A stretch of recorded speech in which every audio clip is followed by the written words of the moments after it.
सिंहासन कक्ष में रानी की गूंजती हुई आवाज छाई रही।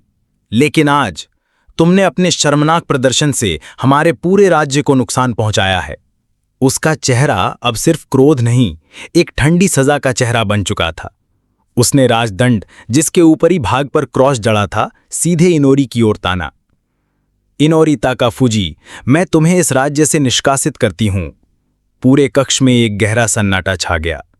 इनोरी अब भी घुटनों पर था, पर उसकी आंखों में कोई घबराहट नहीं थी, बस वही हल्की रहस्यमयी मुस्कान जो किसी ऐसे शख्स की होती है जो बहुत कुछ जानता है पर कुछ नहीं कहता। राजकुमारी अमांडा, जो अभी बहुत कम उम्र की थी, चुपचाप देखती रही। उसकी नीली आंखों में एक गहराई थी जो उसके चेहरे के मासूम भावों से मेल नहीं खा रही थी। अलिया ने सिर झुका लिया और एग्याना इत्जे खामोशी से खड़ी रही, एकदम स्थिर, एकदम पत्थर जैसी। फिर रानी के लिए अप्रत्याशित रूप से इनोरी की आवाज सुनाई दी। क्या आपको आपत्ति है? रानी ने एक पल के लिए चौंक की। क्या? उसने जैसे उस वाक्य को दोबारा सुनने की कोशिश की।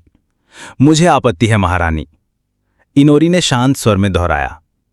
मैं जानना चाहता हूं, मैंने आखिर ऐसा क्या किया जिससे राज्य को क्षति पहुंची? रानी ने व्यंग से हंसी उड़ाई और अपने राजदंड की नोक जमीन पर ठकठकाई। एक द्वंद्व हारकर, और कैसे? क्या यह स्पष्ट नहीं? उनकी दृष्टि से देखा जाए तो हाँ, मसायोशी सचमुच एक प्रलयंकारी शक्ति था। इनोरी ने मन ही मन स्वीकार किया। उसने तो उन राक्षसों को ऐसे काटा जैसे घास हों। उसकी तलवारबाजी नाइट कमांडर एचए के समकक्ष थी, शायद उसने भी ऊपर। उसने पहले तल का बॉस अकेले ही चकनाचूर कर डाला। उसमें कोई शक नहीं था कि वो असाधारण था। इनोरी ने कुछ और कहने के लिए सांस भरी ही थी, तभी इनोरी ने धीरे से ऊपर देखा। चेहरा शांत था, लेकिन उसकी आवाज में एक सच्ची दृढ़ता की गूंज थी। ये सच है कि मैं ये दौड़ हार गया हूं, लेकिन इस द्वंद्व का दांव वो कीमत के लायक था। रानी की आंखें अचानक फैल गईं। क्या? वो झल्ला उठी, उसकी बात सुनकर जैसे कुछ समझ ही नहीं आया हो। इनोरी ने अपनी बात जारी रखी। ये सिर्फ एक लड़ाई थी, ये तय करने के लिए कि कौन एक नारी के स्नेह के योग्य है। उसकी आंखों के सामने उस देवी की छवि उभरी, प्रकाशमान कमल के फूलों के बीच बैठी उसकी सौम्य मुस्कान, जो इस वक्त रानी के गुस्से से बिल्कुल विपरीत लग रही थी। थोड़ा रुककर उसने एक और अहम बात बताई। साथ ही इस द्वंद्व को गुप्त रखने का वादा हुआ था उन लोगों से जो इससे अजनबी थे। वो अब रानी की आंखों में सीधे देख रहा था।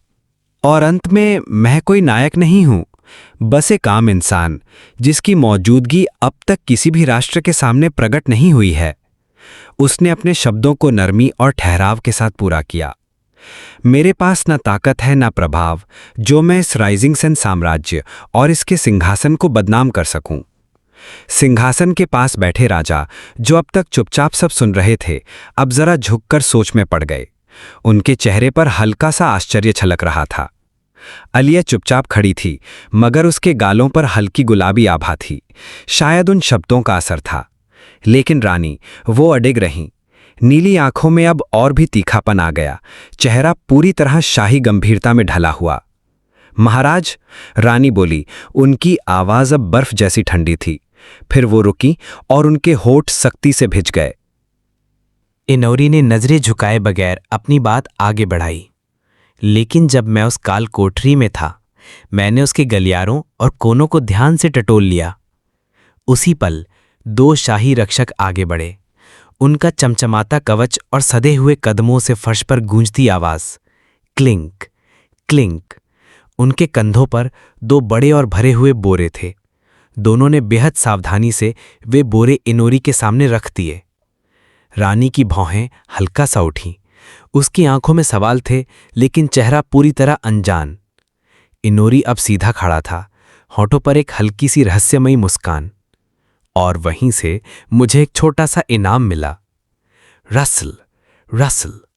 बोरे जैसे ही खोले गए, अंदर से सोने के सिक्के, चमचमाते रत्न और न जाने कितनी अनमोल चीजें बहकर निकलने लगीं। लाल कालीन पर क्लैटर की मधुर आवाज के साथ वो खजाना फैल गया जैसे धूप से नहाए सपने। रानी और पहली राजकुमारी अमांडा दोनों की आंखें हैरानी से फटी रह गईं। उनके सिर के ऊपर जैसे अदृश्य ई झूलने लगे हों। इनोरी ने फिर हल्का सा झुककर शाही अंदाज में हाथ फैलाया। ये पहले तल का खजाना है महारानी। उसकी आवाज में नम्रता थी, पर शब्दों में वही ठहराव और आत्मविश्वास।